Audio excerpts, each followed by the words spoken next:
welcome to our first session on word crafting. You may have formed the assumption that I was only a writer, but I also enjoy helping in construction projects.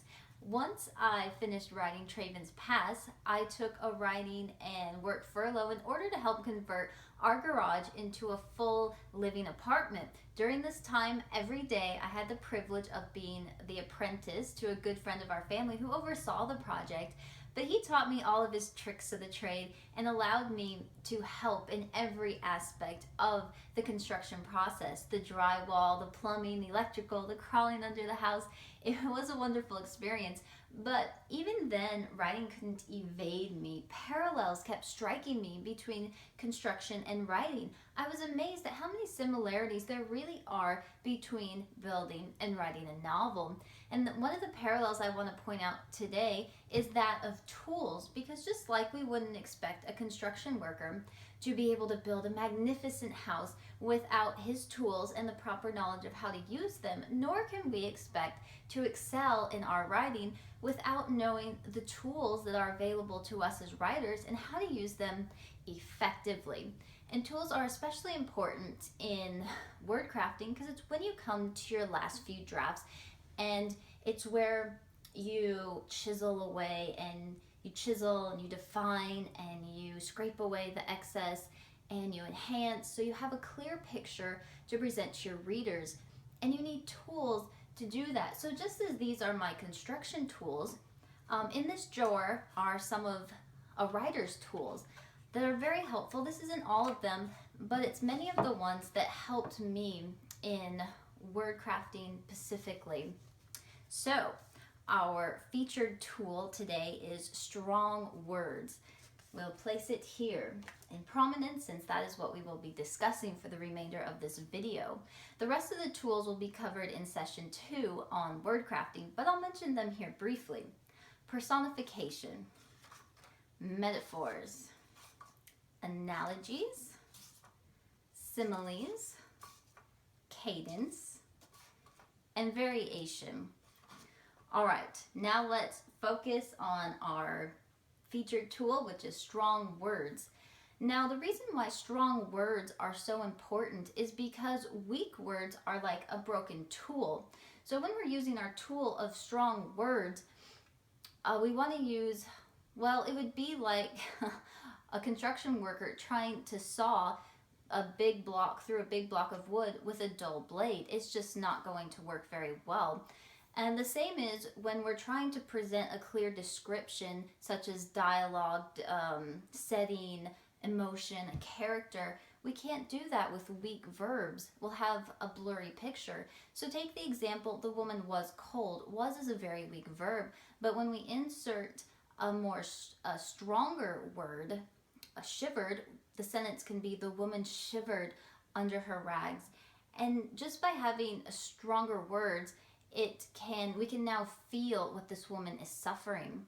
So now that we know we need to use strong words to gain them, we need to become collectors of them. And this is very simple to do because words are around us constantly. Conversations, radio, restaurant menus. So when I'm out and about, I just carry this little notebook with me and my pen, and whenever I hear or read a strong word that I think I could integrate into my writing, I just jot it down. Another excellent place to find strong words is dictionary.com and the thesauruses. I use both of these websites daily in my writing. And dictionary.com has a new vocabulary word every day, so if you just gotten the simple routine of checking that out every day, this could significantly boost your vocabulary. And then there's my favorite place to gather strong words, and that's in old books, because old books are just a clean, well-stocked pool to draw strong words from, because the good old writers, they just had such a vast vocabulary. Now, what I do with my strong words, once I've collected them, is I then put them into word lists. As you see, these papers are taped on my wall behind me. And how I use these is every morning before I write, I'll read through one of these lists. And this is like my writing warm-up. It helps to circulate strong words in my mind as I go into writing. And I found this is just very helpful. I'll read a few of them, a few of the strong words that I have gathered. listless, impoverished, prolific, toilsome, clamor, emanated, relish, lulled, stagnant, amiable, tranquility. So even just reading strong words, you can feel inspired to write. So now that we see how we can collect and use strong words, let's talk about how we can learn how to incorporate them into our writing effectively. Strong words can be broken into 4 categories: strong nouns, strong adjectives, strong verbs, and strong adverbs. We'll begin with strong nouns. We're a little bit limited on how creative we can get with strong nouns because they're concrete. A book is a book, a drill is a drill, a measuring tape is a measuring tape. But the way that we can make nouns strong is by being as specific with them as possible. For example, if you had the noun flower, tell us what type of flower, a honeysuckle. Or if you had the word bag, tell us the type of bag, a satchel. And if you had in your sentence a man who lived alone, we could call him a hermit. And the word that you want to be aware of in your writing always is the word thing. That doesn't tell us anything. It's not descriptive at all. So if you had the sentence, that was a hard thing, we need to define that thing. And it could be that was a hard circumstance or that was a hard thought. Because just writing thing is the easy way out, but it's worth taking the time to define that thing, whatever it needs to be. So that's how we make nouns strong, is by making them specific and defining them. And yet, even in doing this, this still might not tell us all we need to know about an object, and this is where strong adjectives come in, which is what we will talk about next. Strong adjectives are what we're going to use to define our specific nouns. Let's take our hermit. We need to know, is he a content hermit or is he a sour hermit? And those are both strong adjectives. And so we want to be leery of weak adjectives, which are the common fast, slow, hot, cold, big, small. And think outside the box to fun, creative adjectives. Here's a few that I've used in my novel, Traiven's Pass. Rotten, sparse, frigid, dazed, threatening, impassable, abrasive, potent, pounding, dozing, buoyant, dormant. So those are some really fun adjectives. And how I've begun to use them in my writing is to think outside of the box instead of using them in a situation that words are most associated with. Like rotten is associated with rotten food, rotten plants. Think out of the box, like rotten attitude. Or for sparse, instead of it was a sparse room or a sparse landscape, you could use it as the child was sparse in thought. So it just brings a fun creative element into your sentences. And what you want to be aware of in using adjectives is redundancy, because that's easy to do just without thinking about it. If you had the sentence, he was a skilled master swordsman, skilled and master, that would be redundant, because if he's a master, that would indicate that he's skilled. So you don't need both. So you would just choose one, and I would say it's better to choose master. So then you would have, he was a master swordsman. So just beware of redundancy. Here's an example of a paragraph from my novel Traiven's Pass before I've added strong adjectives. The further out we walked, I felt the castle rising as a presence behind me. I turned once to look at this enemy. In the fog, the walls of the castle appeared like the skin of a reptile. Light through some windows flickered like eyes. Now I see some nouns here that need some clarification, such as presence. That's vague. What type of a presence? Enemy. How strong of an enemy? Reptile. What are some attributes of that reptile skin? And what type of eyes? As you'll note, I did not point out every noun to add an adjective to, because I think that would be too much. Just by adding adjectives to these 4 nouns, I think we'll accomplish our purpose in bringing some clarity to this paragraph. So here we have scrolled down to the paragraph that appears in Traiven's Pass. with those strong adjectives added. The further out we walked, I felt the castle rising as a threatening presence behind me. I turned once to look at this impassable enemy. In the fog, the walls of the castle appeared like the skin of a reptile, cold and dead. Light through some windows flickered like displaced eyes. Ooh, yes. Now we can see this intensity that these adjectives have brought, such as threatening presence, and now we have an impassable enemy. And cold and dead, we can now see the appearance of this castle, and displaced eyes. So you can see the strength that these adjectives have added to this paragraph. All right, up next, we're going to talk about verbs.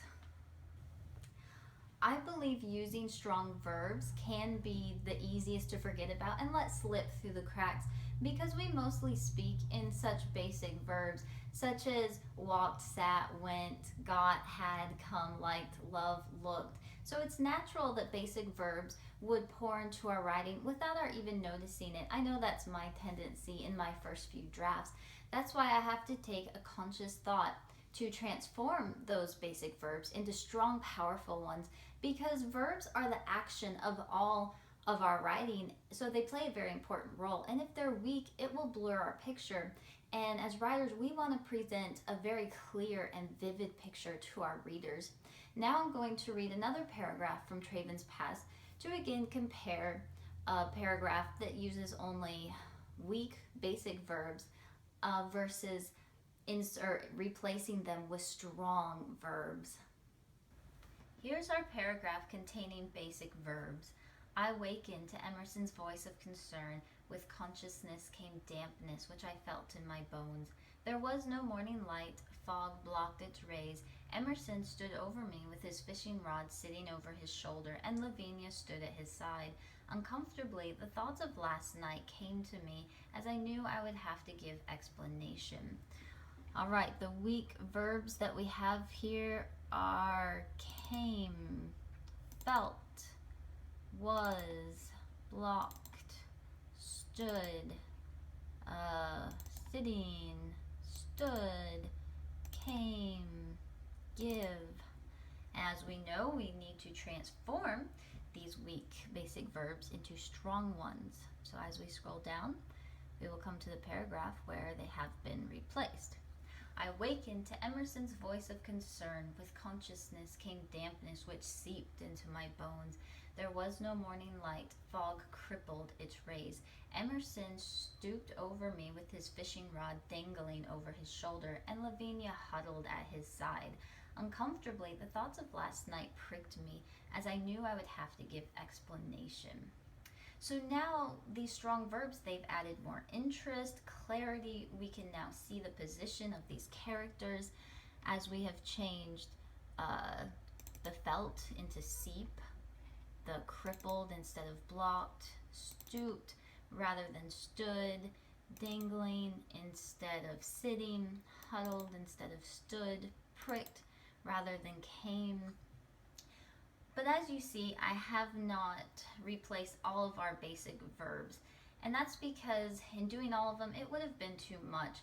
And then our strong words would have began to compete against each other, which would defeat the purpose and the effect we're trying to reach, which is a realisticness and a clarity into our writing. Because with too many strong verbs, it could make your writing cluttered and sound clownish, which isn't what we're going for. Trying to strike a realistic clarity. Now we get to move on to discuss adverbs. Adverbs can add emotion to our strong verbs, like in this sentence here, which says, my eyes despondently searched for shreds of our life. If you just said, my eyes searched, you would gain the idea that this character is alert.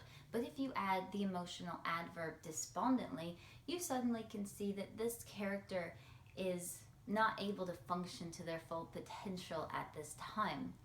Strong adverbs can also be used a lot in dialogue tags, And this can be very helpful, but it can also, you can run into some problems in using them repetitively. For instance, if you had a character saying, "I missed him so much," she said sadly. You don't need the adverb sadly. It's indicated in the words themselves that "I missed him so much," that the character is speaking these words in a tone of sadness. So it would be enough to simply say, "I missed him so much." But there are times where there will be lines that your characters say that you can't tell in what tone they said them. And that's when it would be very appropriate to use a strong adverb, such as here, "I wouldn't know how." Yeah, that doesn't tell you what tone that's said in at all. The character could be saying, "I wouldn't know how," he said humbly, or "I wouldn't know how," he said scornfully. Here the adverb that was chosen was, "I wouldn't know how," he said skeptically. So again, very helpful. Another place just to be a little wary of in using adverbs redundantly is in a movement or an action of a character. For instance, "She took the book gently and delicately." That would be repetitive because gently is indicated within the word delicately. So it would be enough to say, "She took the book delicately," and be even more powerful with that one just stronger adverb. So use adverbs to bring emotion to your strong verbs. Have fun with them. Just keep an eye out that if you happen to use them repetitively, you can make that easy correction. But use them well and have fun. Lastly, and as bonus material, I would like to share with you a writing exercise which has been tremendous in my writing in helping me. It's helped me get past writer's block, produce new ideas. If I have a dull sentence, it helps me to think of a creative one, and it's fun. And it helps in using strong words and in our word crafting. Because what I do is I go back to my strong word list and I'll close my eyes and randomly point to 3 different words. And then what I'll do with those 3 words is force myself to use them all within one sentence. And as we'll see, this really makes your mind think outside of the box and creatively. So these are the 3 words that I randomly chose in preparation for doing this video: collection, sorrow, and torrent. So I had no prior thought on the type of sentence I wanted to write. It was all based on what came to me with using those 3 words together. So here's what I came up with. "I felt like a collection of sorrow set upon a shelf, displayed under torrents of dry dust, which had settled upon me by his neglect."